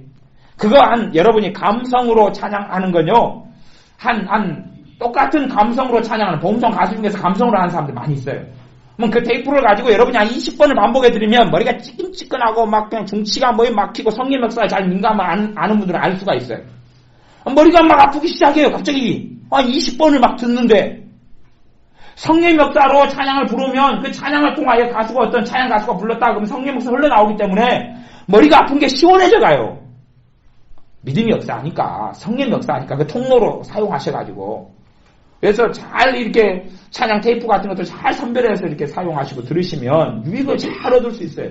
나아가서는 뭐 그런 분이 찬양 가운데 제가 있는지 없는지는 모르겠는데, 기름 부음을 가지는 사람, 은사, 찬양 은사가 있고 기름 부음이 있죠. 기름 부음까지 가지고 있는 사람이 있다면, 저는 아직까지 뭐 그 복음송가나 CD 같은 걸 즐겨 듣지 않기 때문에 모르겠어요. 저보다 즐겨 듣기를 좋아하는 여러분들이 잘 찾아보시면 될지 모르겠어요. 그래서 우리가 이제 함께 막 크게 말고 조용하게 찬송가를 함께 이제 제가 아무리 연습을 하라 그래도 연습을 안 하시니까 설교 시간에 연습을 시켜드릴 수밖에 없잖아요. 옛날 찬송가 458장, 새 찬송가 405장입니다. 주의 친절한 팔에 안기세. 막 크게 부를 필요는 없습니다. 여러분 귀에 막 살짝 들릴 정도로만 같이 부르자고요. 사람이 크게 부르면 자기 감정을 따라서 또 막 하시려고 그러시니까 조용조용하게 부르자 그 말입니다. 크게 부른다 해서 하나님이 듣고 작게 부른다 해서 안 듣는 그런 분이 아니겠어요. 내 믿음이 역사해야지 성령이 역사하시거든요. 같이 조용조용히 부르겠습니다. 주의 친절한 발에 안기세 우리 마음이 평안하리니 항상 기쁘고 복이 되겠네 영원하신 발에 안기세 주의 발에 그 거신 발에 안기세 주의 발에 영원하신 발에 안기세 날이 갈수록 주의 사랑이 두루 광명하게 비치고 천성 가는 길 편히 가리니 영원하신 발에 안기세 주의 발에 그 거신 발에 안기세 주의 발에 영원하신 발에 안기세 주의 친절한 발에 믿음을 담아서 우리 마음이 평안하리니 항상 기쁘고 복이 되겠네 영원하신 발에 안기세 마음을 주님께 두고 주의 발 주님 앞에서 부릅니다. 그 거신 발에 안기세 주의 발에 영원하신 발에 안기세 아멘. 다시 좀 설명하겠습니다. 어떤 사람은 찬양을 부를 때 막 상상을 사용하라 그래요. 근데 그럴 필요 없습니다. 상상 사용하지 마세요. 공상 사용하지 마세요. 막 주님의 품에 안기세요. 이렇게 달려가서 막 품에 안기는 상상 그런 거 하지 마세요. 상상이 좋은 사람만 좋은 일 하지. 상상이 안 좋은 사람 아시잖아요. 옛날 도영할 때 점수 안 나오신 분들. 공간 감각 부족해가지고 삼각함수 할 때 점수 안 나오시고 그런 분들 있잖아요. 막 2등병 삼각형 나오면 그 계산 안 되는 분들, 억각 계산 안 되고 이런 분들. 그런 분들 항상 잘 안 되거든요. 그러니까 상상으로 하시는 게 아니에요. 상상이나 공상이나 막 주님의 친절한 팔에 안기세요. 그러니까 막 안기는 뭐 그런 거 아니에요. 그거요. 그 감성 사용하는 방법 중에 하나입니다. 그거요. 내적주의 집회 같은 데서 막 자꾸 그렇게 하는데 그거 아니에요. 그거 아니고 믿음으로 하는 거예요. 믿음으로. 그냥 내가 주님 앞에서 부르는 주님 앞에서 이 진리의 말씀을 받아들이는 믿음으로. 그러니까 소리는 여러분이 소리가 좀 감성으로 가려고 하는 것 같은 느끼시면 소리 좀 톤을 더 줄이셔야 될 거예요. 마음을 담고 톤을 줄이시고 다시 1절 반복해서 한 5번 정도 불러보겠습니다. 자, 다시 부릅니다. 주의 친절한 발에 안기세 우리 마음이 평안하리니 항상 기쁘고 복이 되겠네 영원하신 발에 안기세 주의 발에 그 거신 발에 안기세 주의 발에 영원하신 발에 안기세 주의 친절한 발에 안기세 우리 마음이 평안하리니 항상 기쁘고 복이 되겠네 영원하신 발에 안기세 주의 발에 그 거신 발에 안기세 주의 발에 영원하신 발에 안기세 마지막으로 우리 1절 한 번만 더 부릅니다. 주의 친절한 발에 안기세 우리 마음이 평안하리니 항상 기쁘고 복이 되겠네 영원하신 발에 안기세 주의 발에 그 크신 발에 안기세 주의 발에 영원하신 발에 안기세. 사람마다 차인천세이고 만인만세이기 때문에 기호가 틀리고 또 몸에 필요한 영양분이 틀리고 부족한 게 틀립니다. 그래서 여러분이 이 찬양과 복음송가 가운데서 여러분이 흡수해야 될, 받아 먹어야 될 말씀이 들어가 있는 것이 있어요. 그러면 그것을 여러분이 찾는 것이 굉장히 좀 효과가 있겠죠. 어떤 것보다도. 그걸 찾아내가지고 그러면 어떤 그런 곡을 찾으면 그런 곡을 정말 찾았다. 그리고 정말로 여러분이 그걸 가지고 막 성령의 역사하고 여러분이 믿음으로 받는다 그러면 그 곡을 통해서 여러분이 1년도 살고 2년도 살아요. 그 곡이 계속 1년, 2년 끊임없이 돈을 벌어줘요. 육적인 어떤 돈을 이야기하는 게 아니라 영적인 하나님의 은혜를 계속 가져와요. 여러분이 생각하는 것보다 말씀을 먹는 것은 아주 쉽기도 하고 굉장히 풍성하기도 해요. 말하자면 한 찬양, 한 절의 복음송가나 찬송가의 가사를 통해서 여러분이 계속 먹으려면 10년을 먹어도 계속 더 공부한다는 이야기입니다. 별로 떨어지지 않아. 오병이어처럼 계속 떨어지질 않아요. 충분히 여러분이 그 안에서 계속 먹어도 괜찮아요. 정말로 믿음이 역사하는 찬양은 지루하지 않아. 물론 이제 그렇게 될 때는 위로도 나타나고 성령 역사도 있고 반면 성령 역사가 있으면 마귀의 역사도 있고 마귀에 떠나가는 것도 있고 때로는 마귀가 막 발작하는 것도 있고 공격도 있고 막 이런 현상들이 벌어져요. 그냥 평범하게 내 감성으로 부르면 그냥 좀 마음이 아마 경쾌하고 유머 개그 풀어보고 영화 보면 마음은 좀 기분 좋은 것처럼 그리고 끝나요. 아무 열매 없이. 그러나 이제 믿음 가운데 찬양을 부르고 복음송가를 부르고 여러분의 믿음을 사용하고 믿음의 역사에 가면 그 여러분의 믿음은 성장해 가요. 성장해 가서 믿음을 사용해가지고 찬양을 부르고 복음송가를 부르기가 훨씬 쉬워져요. 훨씬 쉬워져요. 그리고 믿음을 계속 쓸 수가 있어요. 아이가 팔다리를 가지고 태어났는데 팔다리를 사용하지 않으면 팔다리는 항상 연약한 채로 있을 거예요.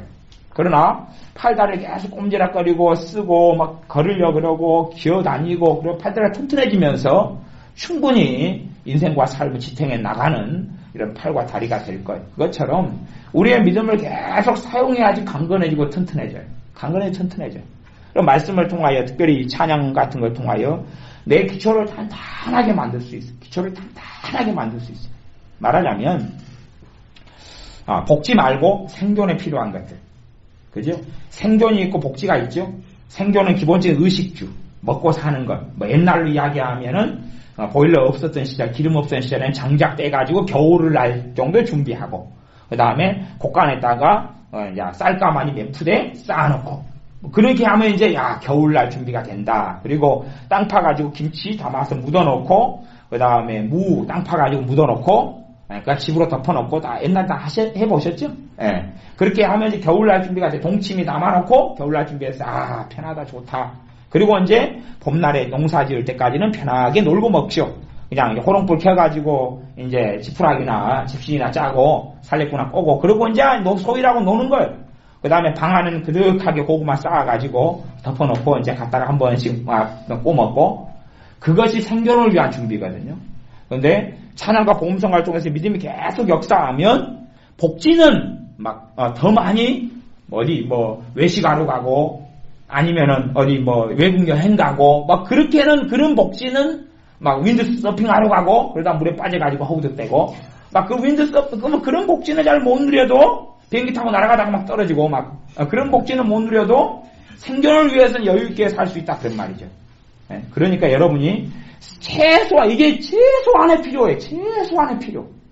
그러면 믿는 사람들의 생존을 위해서만 그것만 챙겨주고 살아도 큰 문제는 없어요. 아무 문제 없어요. 거기서만 살아도 아니 옛날에 그렇게 해서 겨울에 농사 안 짓고 살려고 까고 고구마 구워 먹고 몇 달 동안 휴가로 보내는데 얼마나 여유 있는 삶이. 솔직히 지금 복지보다도 나으면 나았지. 예? 부족하지는 않을 거라고 생각해요. 그래서 여러분들이 이 찬양과 복음성가를 통해서 말씀을 충분히 섭취하고 단단해져야 돼. 단단해져야 돼. 가장 근본적인, 가장 기본적인 게 단단해져야 돼. 빼앗기지 않는 것. 단단해져야 돼. 그러다가 또 약해지면 다시금 그렇게 돌아가야 돼. 그러니까 요즘에는 사실은 이 하나님께 복받은 대한민국의 찬송이나 복음송가를 마귀는 흐려버리게 만들게 해요. 하나님께 받은 복을 흐려버리게 만들려고 그래서 요즘에 코드로 흘러가는 찬양의 흐름이 마귀로부터 온 것이 대부분 많아요. 그래가지고 그걸 받아들여요. 락. 젊은 애들 그래서 다 떨어지고 쫑치는 것이 그런 거죠. 락이 들어가 있는 로큰롤, 랩이 들어가 있는 그 변질된 가락, 세상의 가락, 어떤 가락이 세상이다, 마귀로부터 왔다 그랬고, 단순하게 말하기는 꽤 어려운 문제가 있습니다만은, 어쨌든 간에, 가락이 중심이 돼버리는 것. 가락이 중심이 되는 것, 사람을, 감정을 먼저 자극을 해버려요. 감정이 먼저 자극돼버리면 믿음은 역사하지 않거든요. 감정이 자극되지 않아야 되거든요.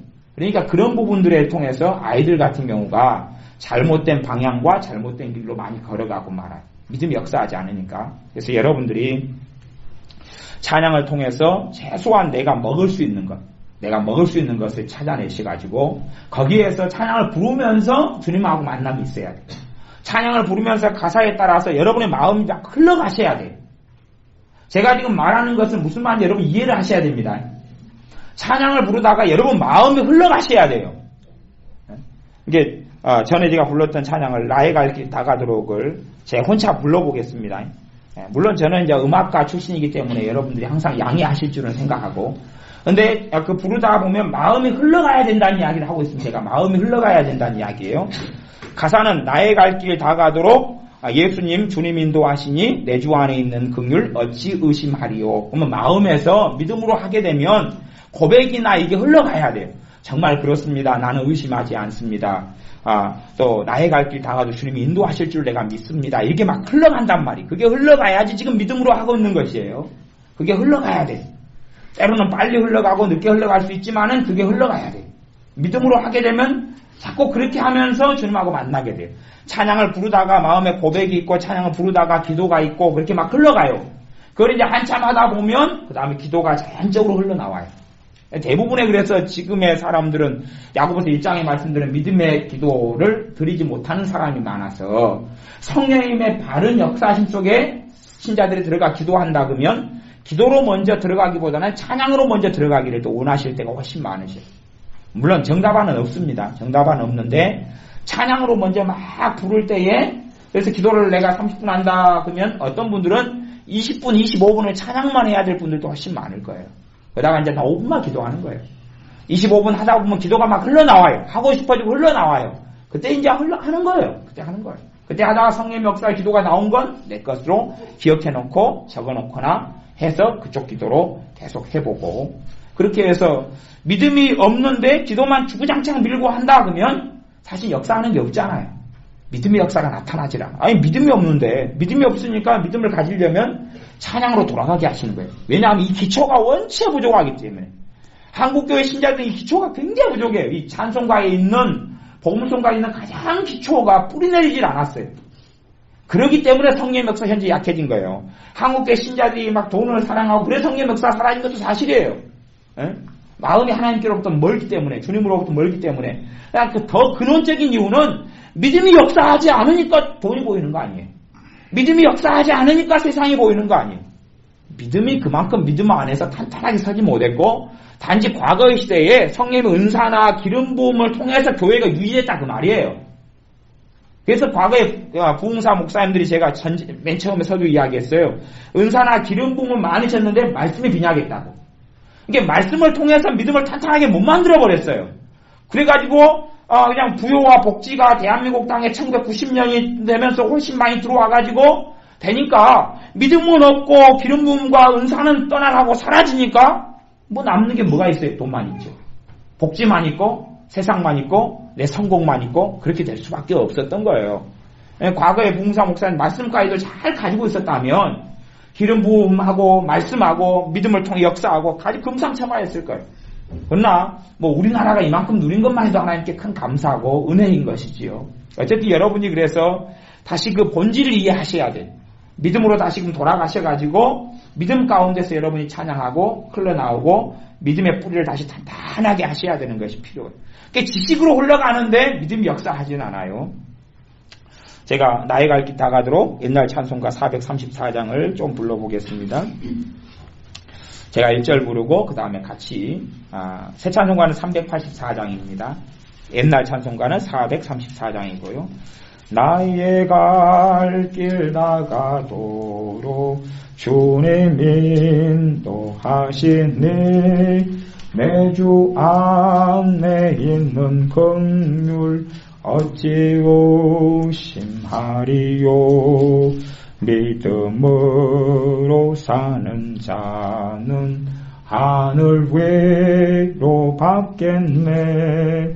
무슨 일을 만나든지 만사형통하리라.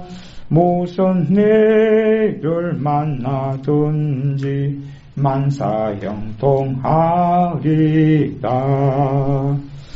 우리 삶 속에 문제와 어려움이 많이 있어요. 믿음으로 부르는 사람은 그 문제와 어려움을 뚫고 나갈 거라는 만사형통하리라는 가사가 그걸 통해서 왜 하나님으로 인하여 만사형통하다는 것은 아무 문제가 없다는 이야기를 하는 게 아니라 환난과 역경을 통과한다는 이야기예요. 그런 의미에서 만사형통을 성경에 이야기하는 거지 모든 일이 잘 된다는 이야기의 의미는 아닙니다. 이 가사가요. 주님이 살아계셔서 주님과 함께 통과해 간다는 이야기예요. 그래서 내가 어려움과 역경이 있는 사람들이 믿음으로 부르다 보면 위로가 돼요. 그리고 지금을 버티고 견뎌나갈 수 있는 성령으로부터 오는 힘과 능력과 위로가 있어요. 그러나 믿음으로 안 부르는 사람은 예수 믿는다면서 무슨 만사형통해? 내 인생과 삶이 모양이 꼴이야? 이제 그렇게 흘러간 사람은 이게 이제 믿음으로 안 부르고 잘못 부르는 사람들은 그래요. 잘못 부르는 사람은 내 삶하고 이걸 대조하려고 그래요. 믿음으로 부르는 사람은 거기에서 말씀이 역사하니까 내게 위로가 되고 힘이 솟아나기 시작해요. 이게 달라요. 이게 두 개가 제가 다릅니다. 여러분들이 믿음으로 찬양을 부르고 믿음으로 성경 읽고 믿음으로도 고백하는 것을 훈련하셔야 돼요.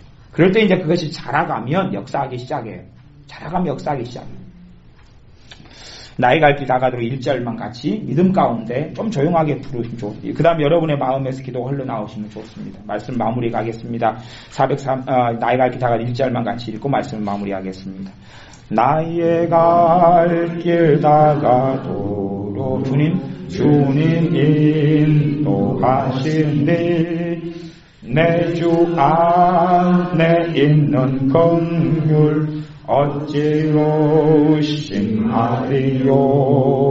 믿음으로 사는 자는 하늘 위로 받겠네.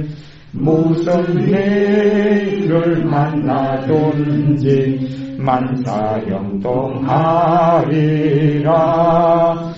무슨 일을 만나든지 만사형통하리라. 다니엘 6장에 보면 그렇습니다. 다니엘 6장에 보면은 다니엘이 나옵니다. 다니엘이 사자굴 속에 들어갔다가 나오는 것이 나옵니다.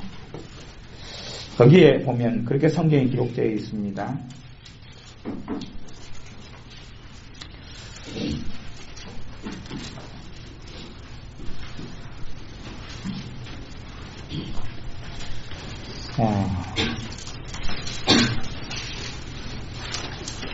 한 6장이 있는 줄 알았는데 보자.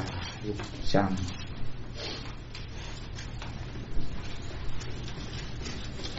이제 다니엘이 사자굴에 들어간다면 왕이 걱정돼가지고 나중에 일찍 와서 다니엘에게 이제 하나님이 사자에게 너를 구원하시기에 능하셨느냐. 그리고 6장 20절에 물으니까 다니엘이 그렇습니다. 하나님께 천사를 보내셔서 사자들의 입을 봉하셨다.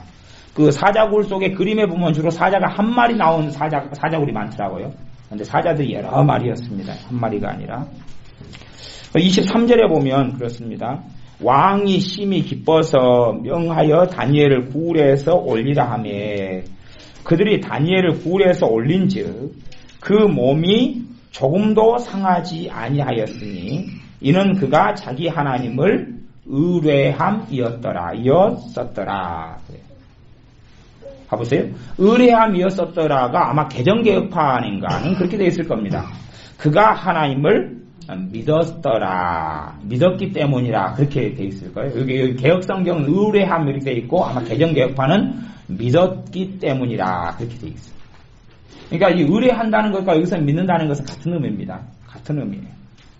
그러면 다니엘이 사자굴에서 상치 아니한 것이 첫째는 다니엘의 믿음이 출발이냐 아니면 하나님이 다니엘을 천사를 통해서 보호하셨기 때문이 출발이냐는 거예요. 무엇이냐는 거예요. 사자굴에서 다니엘이 살아남은 것은 다니엘의 믿음 때문에 그렇다는 이야기예요. 다니엘의 믿음 때문에 하나님이 천사들을 보내셔서 사자들의 입을 봉하셨다는 거예요. 많은 믿는 사람들이 고난과 환난과 역경을 통과하지 못하는 이유는 믿음이 없어서 그래요. 믿음이 없어서 당하는 거예요. 믿음이 없어서 터지는 거예요. 믿음이 없어서 당하고 터지는 거예요. 믿음이 없어서 환난이 오래 가고 환난이 더 심화되고 역경이 더 심화되고 공경이 더 심화되는 거예요. 내 자녀가 잘못된 길을 걸어갈 때 내 믿음이 역사하고 있으면 그걸 어느 정도 스톱을 시켜버려요. 스톱, 더 못 가게. 브레이크를 밟아버려요. 자꾸 브레이크를 밟아버려요. 믿음이 자꾸 역사하고 있으면. 그리고 자녀가 더 어그러져 버려도 내 믿음이 역사하고 있으면 그걸 자꾸 스톱 시켜요. 밟아요. 브레이크를 밟아요. 믿음이 역사하고 있으면. 난 믿음이 역사하고 있지 않으면 뭐가 역사하겠어요? 낭만과 절망이 역사하죠. 계속 낭만과 절망이 역사하죠. 그러니까 내 아내가 어떤 안 좋은 문제가 생겨봐야지 뭐 그게 생기면 안 좋습니다. 안 좋은 문제가 생기면 안 되는데 어쨌든 우리는 뭐 안 생겨도 다 한두 개씩 가지고 계시잖아요. 그러니까 굳이 뭐 생기려고 고사진할 필요는 없죠. 다 한두 개씩 가지고 있으니까. 고사진이면 귀신만 역사하잖아요. 한두 개씩 가지고 있어요. 그러면 문제거리가 있는데 그것을 쳐다볼 때에 내가 정상은 뭐가 역사해야 돼요? 믿음이요. 비정상은 뭐가 역사해야 돼요? 그걸 쳐다보면 야리꾸리한 것이 역사하죠. 그냥 절망이나 탄식이나 눈물이나 서러움이나 잊어버리고 싶고 안 보고 싶고 막 그런 것이 막 안에가 돌아다니고. 그러면 내가 지금 현재 내 믿음에 있어서 고장이 있고 문제가 있다는 걸 이야기하는 거예요. 문제가 있다는 걸 이야기해요. 그러니까 내 믿음 때문에 내 삶에 그런 문제들을 통과하지 못하고 시련을 통과하지 못하고 때로 하나님의 영광을 보지 못하고 하나님의 살아계신 도우시는 못 보는 문제예요. 아시잖아요. 예수 믿는 사람들 대한민국에 1000만이 있어도 그 가운데 하나님의 살아계심과 은혜와 도우심과 사랑을 누리고 사는 사람들은 소수인 것을 여러분이 아시잖아요. 왜 1000만이 있다면 1000만이 다 돼야 되는데 소수냐 그 말이에요. 믿음 때문에 그렇습니다. 믿음 때문에 그래요. 믿음 때문에 그래요. 믿음이 뭔지를 몰라가고 믿음에서 자라가지 않았기 때문에. 믿음이 있으면 어려움과 역경 속에서 내 힘으로 그걸 통과한다는 게 아니라 성령 하나님의 도우심이 나타나요. 하나님의 위로가 나타나요. 하나님의 위로는 실제적인 위로입니다. 말만 그냥 도와줄게 그리고 입 닦아버리고 그런 게 아니에요. 하나님의 위로는 그것하고 다른 현실적이고 실제적이고 살아있는 하나님의 역사를 이야기합니다. 그래서 문제가 있을 때 내 믿음이 역사하느냐, 문제를 쳐다볼 때 내 낭만과 절망이 역사하면서 기도를 그렇게 하죠. 하나님 언제까지입니까? 그러면 사실은 믿음이 없다 그런 걸 이야기해요. 언제까지입니까? 그러면 다시 그 사람은 내 믿음 없다는 걸 한탄하기보다는 그래도 다시 찬양으로 돌아가서 탄탄하게 좀 하시라. 그러면 탄탄하게. 가장 기초적인 근원적인 믿음. 그래서 우리나라가 복받은 나라 아니에요? 찬송가 복음송가. 정말 좋은 게 많으니까. 탄탄하게 여러분을 만드셔야 탄탄하게. 그래서 여러분이 지루하다 그러면은 감성으로 부르는 사람 빨리 지루해진다 그랬어요. 그다음 믿음으로 안 하는 사람은 지루해지고 믿음으로 하는 사람들은 하면 할수록 이제 말씀이 뿌리가 내리니까 뿌리가 점점점 내리면 호박이라도 심어서 뿌리가 점점 내리면 호박이 주렁주렁 맺히는 거죠. 그죠? 감자, 고구마라도 뿌리가 잘 내리면 뿌리가 내리면 내릴수록 좋은 거 아니에요? 그렇잖아요. 제가 전에 국화를 키웠는데 국화를 뿌리가 잘 내리게 하는 방법이 여러 가지가 있어요. 뿌리가 그래서 국화를 4년 초지만 1년 초로 키울 때도 막 줄기를 이렇게 두껍게 만들어 버릴 수 있어요. 그래가지고 국화 꽃 자체를 갖다가 몇만 송이를 위에 달리게 만들어 버릴 수 있어요. 그런 방법이 몇 가지가 있어요. 물론 뭐 첫째는 거름이고, 두 번째 가장 필요한 방법은 적심이라고. 적심이 뭐냐 그러면 순을 따주는 거야. 순을 계속 네가 있냐 내가 있냐 따주면, 순을 따주면 이제 얘가 막 양분을 엄청 많이 끌어올려야 돼. 그러다 보니까 이제 줄기가 막 단단해지고 뿌리가 훨씬 깊이 내려가요. 순을 1개 따주면 꽃이 2개에서 꽃이 4개가 돼요. 다시 꽃 피기 전에 순을 또 따주면 4개, 8개가 돼요. 막 승법 번식을 하는 거예요. 막 2배 뻥튀기라는 거예요. 그래갖고 순을 얼마나 부지런하게 따주고 거름을 잔뜩 주고 물 잔뜩 주고 또 따주고 한바탕 붓느냐에 따라서 나중에 이제 하나 심었으면 그게 이제 20만, 30만원대 팔리는 굉장히 탐지는 걸진 작품이 나와요. 그렇게 해서 그런 이제 국화를 제가 키웠었다는 이야기 옛날에요. 그 이제 팔고 막 그랬죠. 물론 꽃대에서 묻지는 마십시오. 피곤하기 때문에. 너무 아는 게 많아가지고. 그래 죽이기 전공이잖아요. 근데 그런 것처럼 우리 믿음이 단단해지고 해질수록 훨씬 더 많은 걸 맺어요. 훨씬 더 많은 걸 맺어요. 그러니까 여러분이 어떤 찬양이 지루하다 그러면, 고루하다 그러면 거기에서 문제가 있다는 이야기예요. 오히려 그 지루한 찬양을 먹어야 되는 그거. 뭐 세상 음식에서는 여러분이 먹기 싫은 거 먹지 마세요. 뭐 인생 뭐 있습니까? 먹기 싫은 먹지 마세요. 근데 말씀에 있어 찬양에 있어서는 내가 지루하다 하기 싫다 그러면 그것이 여러분 다시 점검해 보셔야 돼요. 거기에서 여러분이 기초적인 뿌리를 탄탄하게 해야 될 것이 거기에 있을 가능성 굉장히 높습니다.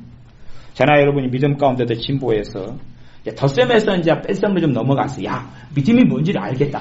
거기에서 또 더 믿음을 성장하게 하는 말씀을 좀 저도 하고 싶고 여러분도 듣고 싶다 그렇게 되었으면 좋겠습니다. 기도하겠습니다. 우리가 말씀 가운데서 믿음이 성장하게 하시고 찬양과 말씀 가운데 찬양과 또 복음송가를 하나님 말씀으로 이루어진 좋은 것들을 주님 앞에서 부르고 엎드릴 때에 우리의 믿음이 나날이 성장하여 우리의 믿음을 통하여 성령 충만을 누리게 하시고 믿음을 통하여 성령 하나님의 도우심이 나타나게 하시며 믿음을 통하여 삶의 문제들을 무너뜨리며 하나님의 은혜가 하나님의 영광이 내가 서서 거해서 살아나가는 이 땅 속에 이 땅 위에 임하게 하여 주시옵소서. 나날이 우리가 살아나가는 삶이 우리의 믿음의 눈과 귀가 열려서 주님과 함께 살아나가는 삶이 되게 하여 주시옵소서. 예수님의 이름으로 기도하옵나이다. 아멘.